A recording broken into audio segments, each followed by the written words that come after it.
So the question we have is, judge the equivalent resistance when the following are connected in parallel. That is यहाँ पर दो resistors हैं जिन्हें parallel एक circuit में लगाया गया है. एक रेजिस्टर का रेजिस्टेंस है वो है 1 ओम और 10⁶ ओम. तो हमें इसका नेट रेजिस्टेंस बताने सर्किट का कितना होगा. तो सिंपली यहाँ पर अगर हम देखें, यहाँ पर हमें क्यू वाइपर तक भी जाने की ज़रूरत नहीं होगी. हमें पता है कि जब पैरेलल कॉम्बिनेशन होता है तो वहाँ पर नेट रेजिस्टेंस होता है 1/R नेट जो होता है वो इक्वल होता है 1/R1 प्लस 1/R2 के. और R1 R2 हमें यहाँ पर गिवन ही है कि R1 जो है वो है 1 प्लस R2 जो है वो है 10⁶. तो जो नेट रेजिस्टेंस आएगा इस अकॉर्डिंग वो 1 से बहुत कम होगा. तो 1 से कम ही होगा एक्चुअली में, बहुत कम तो नहीं कह सकते क्योंकि वो वैल्यू 0.99 समथिंग के आसपास इक्वल आएगी. तो जो आर नेट होगा वो इक्वल होगा विल बी लेस देन 1. तो इस तरीके से हमें इसे सॉल्व करना है. नेक्स्ट सेम तरह से हमें सेकंड भी सॉल्व करना है. यहाँ पर R1 हमें 1 ओम गिवन है, R2 हमें 10⁻³ ओम गिवन है एंड R3 हमें 10⁶ ओम गिवन है. सिर्फ वैल्यूज़ पुट करनी है. यहाँ पर भी आर नेट जो होगा 1/R नेट वो इक्वल होगा 1/1 प्लस 1/1000 और वी कैन से 10⁻³ प्लस 1/10⁶. और यहाँ पर भी जो आर नेट आएगा वो 1 से कम ही होगा, that is will be less than 1. तो इतनी सी चीज़ है इस क्वेश्चन में, कोई इतना टफ क्वेश्चन नहीं है. लेकिन नेक्स्ट क्वेश्चन अगर हम देखें तो वो क्वेश्चन हमारे पास है एन इलेक्ट्रिक लैम्प ऑफ 100 ओम, यानी कि रेजिस्टेंस हमें गिवन है यहाँ पर एक इलेक्ट्रिक लैम्प का, कि उस इलेक्ट्रिक लैम्प का जो रेजिस्टेंस है वो 100 ओम है.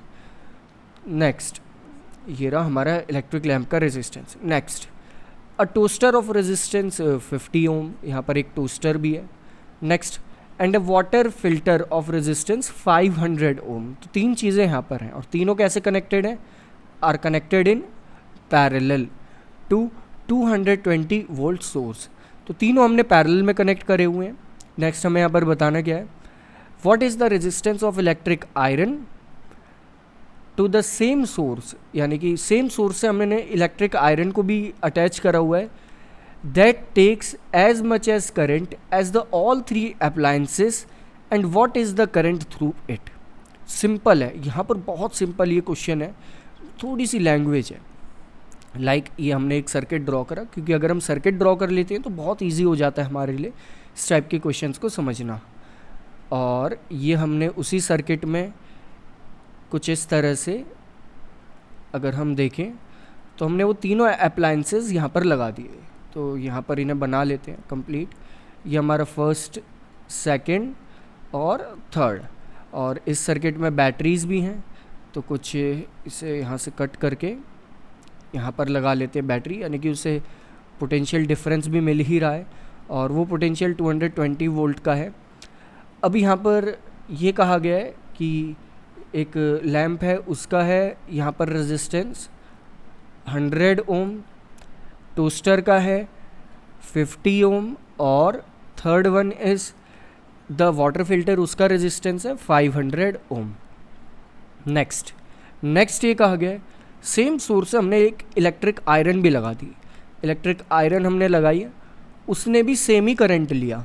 अब वो करंट सेम कब लेगी, अगर हम इस चीज़ को समझें कि वो करंट सेम विड्रॉ कब करेगी, जब उस आयरन को, दैट इज़ इलेक्ट्रिक आयरन जो है हमारे पास, उसे हम एक तरह से इस सर्किट के पैरेलल पुट कर देते हैं. तो लाइक हमने इस तरह से इस सर्किट के उस इलेक्ट्रिक आयरन को पैरेलल पुट कर दिया. अब आपके मन में एक डाउट आएगा, अगर हम उसे सीरीज़ में लगाते तो भी तो वो सेम इलेक्ट्रिक करंट ड्रॉ करती. हाँ बिल्कुल करती, लेकिन तब प्रॉब्लम ये होती हमें इनका और उसका पोटेंशियल डिफरेंस फिर अलग अलग कैलकुलेट करना होता. तो हम कैसे भी कर सकते हैं. फ़िलहाल हमने उस इलेक्ट्रिक आयरन को इन्हीं के बिल्कुल पैरेलल लगा दिया और हमें पता है जितना इलेक्ट्रिक करंट इन तीनों के थ्रू जा रहा होगा उतना अकेला इलेक्ट्रिक करंट इस इलेक्ट्रिक आयरन के थ्रू जा रहा होगा. तो यहाँ पर इन तीनों का जो इलेक्ट्रिक करंट होगा वो होगा I1 plus I2 plus I3. हमने इलेक्ट्रिक आयरन को 4 माना है तो वो होगा I4 के इक्वल.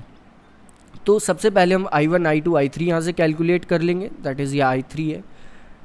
तो सिंपली I1 यहाँ पर हो जाएगा दैट इज़ इक्वल क्यू वाइपर का यूज़ करके हम कह सकते हैं V इक्वल IR होता है, तो I यहाँ से इक्वल आ जाएगा V अपॉन R, तो V1 अपॉन R1, तो I1 यहाँ से इक्वल आ जाएगा दैट इज़ पोटेंशियल डिफरेंस तो सभी के लिए सेम है, तो ये हो जाएगा 220 डिवाइडेड बाय पहला रेजिस्टेंस है 100 ओम का, तो ये हो जाएगा 2.2 एम्पियर। नेक्स्ट I2 यहाँ से आ जाएगा दैट इज़ 220 डिवाइडेड बाय 50 जो कि होगा यहाँ पर 4.4 एम्पियर के इक्वल। थर्ड I3 यहाँ से आ जाएगा जो कि होगा 220 डिवाइडेड बाय 500 और ये आ जाएगा 0.44 के इक्वल, दैट इज़ 0.44 एम्पियर। अब हमें पता है कि जितना करंट ये तीनों मिलकर विड्रॉ कर रहे होंगे इतना करंट ये अकेला इलेक्ट्रिक आयरन यहाँ पर विड्रॉ कर रहा होगा, तो the current passing through the electric iron वो इक्वल हो जाएगा यहाँ पर दैट इज़ I4 जिसे हमने माना है वो इक्वल होगा 2.2 प्लस 4.4 प्लस 0.44 जो कि इक्वल आ जाएगा हमारा दैट इज़ 7.04 एम्पियर। तो बहुत सिंपल ये मेथड है, इस टाइप से आप कर सकते हैं। बस यहाँ पर छोटा सा कंसेप्ट ये था कि जितना करंट ये विड्रॉ कर रहे हैं इतना ही करंट ये कर रहा है, तो इन तीनों का जो करंट आएगा नेट मिला के ऐड करके वो इसके करंट के इक्वल होगा दैट इज़ इलेक्ट्रिक आयरन के। तो उसी का यूज़ करके हमने यहाँ पर बता दिया कि इलेक्ट्रिक आयरन के थ्रू यहाँ पर करंट कितना पास होगा, दैट इज़ 7.04 एम्पियर।